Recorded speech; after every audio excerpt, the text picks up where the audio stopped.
दोस्तों एक बार फिर से स्वागत है आपका हमारे YouTube चैनल अपना मर्दर देश में।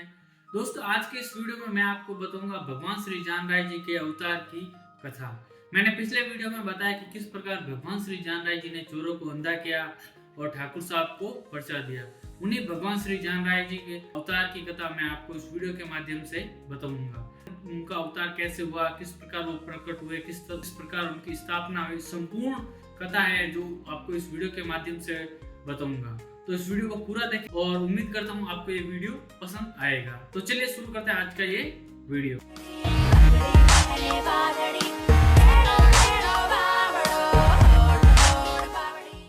भगवान श्री जान राय जी का मंदिर राजस्थान के पाली जिले के सोजा तहसील में एक छोटा सा गांव है पीपला। तो वहीं पर भगवान श्री जान राय जी का भव्य मंदिर है। कहते हैं भगवान तो भगत वत्सल होते हैं। जब भी कोई निर्मल हृदय और सच्चे मन से भगवान की भक्ति करते हैं तो भगवान उसको जरूर दर्शन देते हैं, उनकी इच्छा जरूर पूरी करते हैं। ऐसे ही एक भगवान के परम भक्त हुए ईश्वरदास जी सेंचा।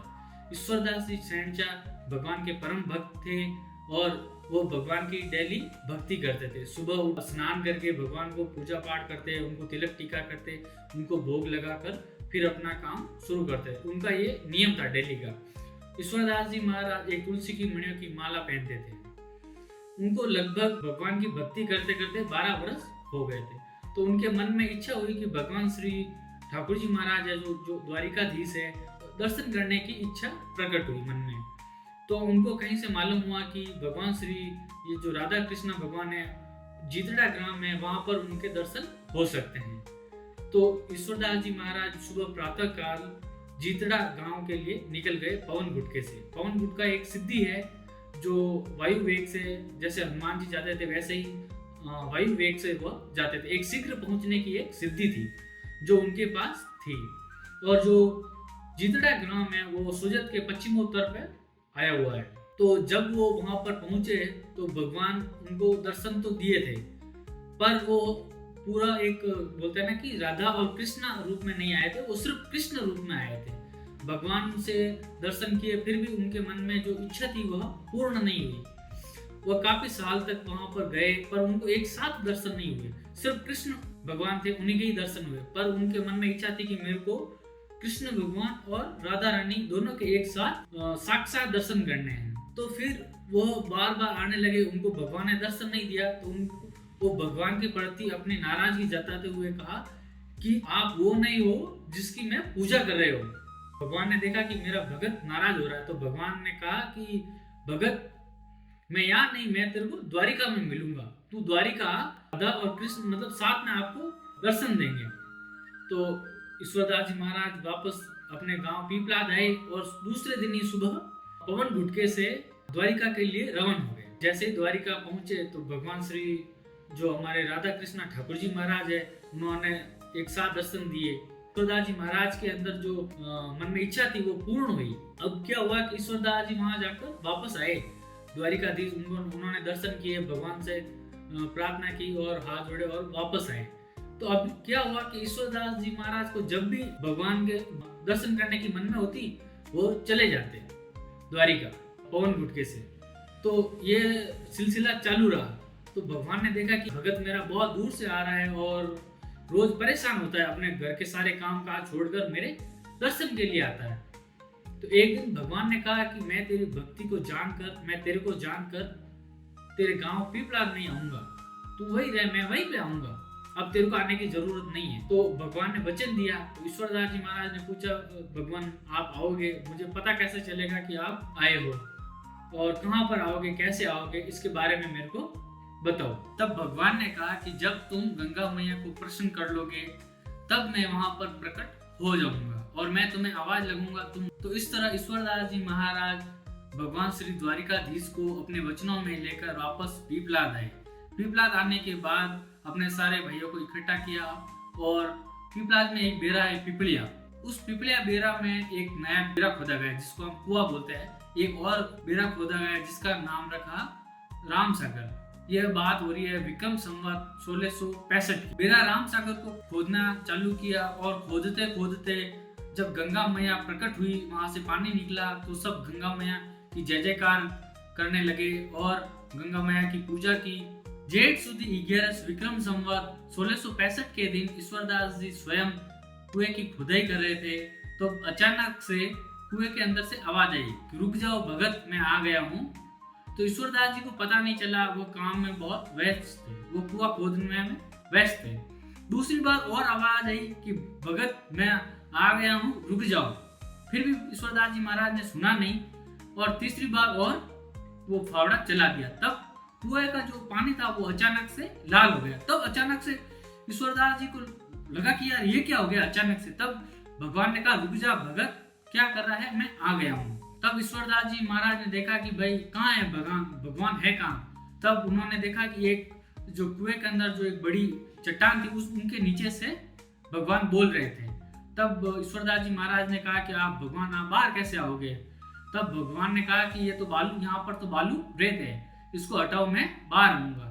तो जैसे ईश्वरदास जी महाराज ने उस चट्टान को हाथ लगाया तो बालू रेत थी, तो वह बाहर आए।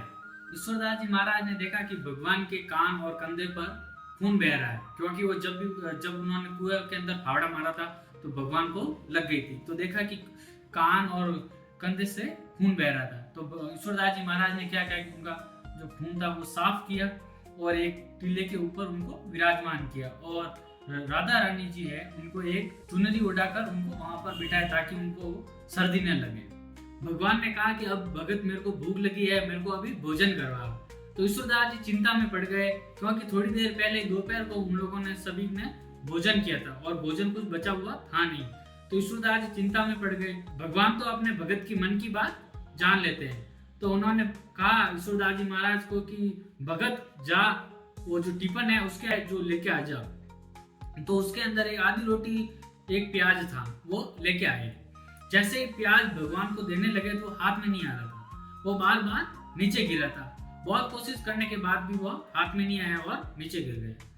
तो भगवान ने कहा कि यह एक मध्यम खाद्य है, इसको हम नहीं खाएंगे, जो भी भगत होगा वो इसका सेवन नहीं करेगा। तो तब से लेकर आज तक सैंचा भगत परिवार है वह प्याज और लहसुन का त्याग किया है, और वो प्याज और लहसुन अपने घर में नहीं खाते हैं। इस तरह भगवान श्री द्वारिकाधीश अपने भगत को जानकर आए थे, उनको पहचान कर आए थे। तो भगवान ने कहा कि मैं तेरी भक्ति को, तेरी भावना को जान कर आया हूँ, इसीलिए मेरा नाम जान राय जी रहेगा। आज से मैं जान राय जी के नाम से जाना जाऊंगा। तो इस तरह भगवान श्री जान राय जी का नाम यह जान राय जी रखा गया था। भगवान को भोजन कराने के बाद अब भगवान को गांव के अंदर ले जाना था। तो भगत थे ईश्वरदास जी महाराज वो चिंता में पड़ गए कि अभी भगवान गांव के अंदर कैसे लेके जाएंगे, क्योंकि उनके जो बैलों की जोड़ी थी वो वहां पर थी नहीं। तो भगवान ने कहा कि भगत अभी मेरे को गांव में लेके चल। तो भगत है वो थोड़े चिंता में पड़ गए, क्योंकि उनका जो वो बैलगाड़ी भी थी वो भी थोड़ा टूटा फूटा, मतलब एकदम सही तरीके से नहीं था। तो भगवान ने कहा जो भी है उसको लेके आ, पीपलास गांव में लेके चल। भगत ने कहा कि भगवान आज तो बैल भी नहीं है।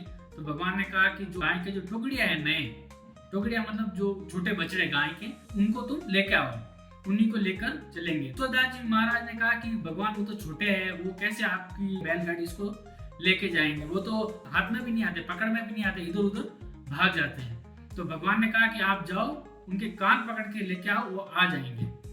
तो वो अभी ऐसे ही जो बछड़े थे वो आसानी से हाथ में आने वाले होते नहीं है, पर उस दिन भगवान की इच्छा से वो आसानी से हाथ में भी आ गए और बैलगाड़ी है उसको जोत दिया। तो बैलगाड़ी जोतने के लिए ईश्वरदास जी महाराज ने अपने सापे प्रयोग किया था। भगवान श्री जान राय जी को ससमान पीपलाद के लिए रवान किया गया। भगवान श्री जान राय जी की बैलगाड़ी जैसे ही पीपला तालाब के पास पहुंची तो भगवान ने कहा कि इस गांव में मामू जी पहले से ही विराजमान है, और कहा कि मामा भांजा एक साथ नहीं रह सकते। तो भगवान ने तालाब के अंदर नहाने की इच्छा जताई और रात्रि वहीं पर विश्राम करने की अपनी जो इच्छा है वो प्रकट की। नहाने के पश्चात जेठ सुदी 11 विक्रम संवत 1665 के दिन भगवान ने रात्रि वहीं पर विश्राम की और वहां पर जागरण हुआ, सत्संग हुई, और भगवान ने कहा कि अब मामूजी बाबूजी ने अपना स्थान खाली कर दिया है, वहां से वह चले गए हैं। गांव से 1 किलोमीटर दूर एक खेजड़े के नीचे वहां पर चले गए हैं, अब मैं इस गांव में रह सकता हूँ। तो द्वारिकाधीश ने कहा कि अब मैं गांव में चलूंगा। जब सुबह हुई तो भगवान पीपलाद गांव में ले जाने के लिए तैयारी शुरू हुई। तो भगवान ने कहा कि जिस जगह पर ये बैलगाड़ी जाकर रुके वहां पर आप मुझे विराजमान कर देना, मेरी स्थापना कर देना। तो फिर सारे भक्तों ने मिलकर जोर शोर से नृत्य की जो यात्रा है वह चालू की। तो मुख्य बाजार से होते हुए भगवान को ले जाने लगे। एक जगह पर आकर जो बैलगाड़ी की जो सिवल होती है वो गिर जाती है। तो वहां पर आज भी भगवान श्री जानराज जी का मोढ़ा है। मोढ़ा मतलब वहां से मंदिर की बाउंड्री चालू होती है, तो वहां पर गिर जाती है। और थोड़ी आगे जाने पर बैलगाड़ी की जो बैल होते हैं, बछड़े होते हैं, वह भी निकल जाते हैं और वो फाचर है वो भी निकल जाती है। जिस स्थान पर भगवान श्री जानराज जी की बैलगाड़ी रुकी थी, वहां पर परमानंद जी महाराज के 5 शिष्य धूनी पर तपस्या कर रहे थे। तो उन्होंने जब देखा कि भगवान द्वारिकाधीश स्वयं पधारे हैं, तो उन्होंने सामने से आकर भक्ति भाव से भगवान की पूजा की और उनकी आरती की, और फिर बड़े प्रेम भाव से भगवान एक स्थान बना बैठने का और उनको विराजमान किया। जेठ सुदी 12 विक्रम संवत 1665 के अंदर भगवान श्री जानराज जी की स्थापना की गई। भक्त ईश्वरदास जी महाराज ने भगवान के लिए बावड़ी का पवित्र जल लेके आए, भगवान को नहलाया और भगवान के भोग के लिए घी और आटे और मिश्री का एक 1.25 किलो का रोट बनाया गया, जिसको भगवान को भोग लगाना था। तब तक समय लगभग 10:15 से 10:30 बज चुकी थी। उस समय भगवान को भोग लगाया था। तब से लेके आज तक भगवान को 10 और 10:15 के बीच में भगवान को एक आरती होती है, उसमें एक रोट का भोग लगाया जाता है। भगवान श्री जानराज जी की स्थापना के बाद वहां पर बहुत सारे चमत्कार हुए, भगवान ने बहुत सारे परिचय दिए। तो इस प्रकार भगवान श्री जानराज जी की स्थापना हुई। इस वीडियो के माध्यम से मैंने आपको पूरा बताया। हो सकता है कुछ गड़बड़ हुई हो, उसके लिए माफी मांगता हूँ और आशा करता हूँ आपको ये वीडियो पसंद आया होगा। और मैं आगे अगले वीडियो में भगवान श्री जानराज जी के जो परिचय है उसके बारे में मैं आपको बताऊंगा। और आप मेरे इस चैनल को सब्सक्राइब करिए, क्योंकि मैं भगवान श्री जानराज जी के बारे में और भी हमारे जो हिंदू धर्म के मंदिर है उसके बारे में मैं आपको विस्तार से बताने की कोशिश करूंगा। दोस्तों, आज के इस वीडियो में इतना ही। मैं मिलता हूं आपको एक नए वीडियो में एक नए टॉपिक के साथ। तब तक के लिए जय श्री कृष्णा, जय जानराज जी की।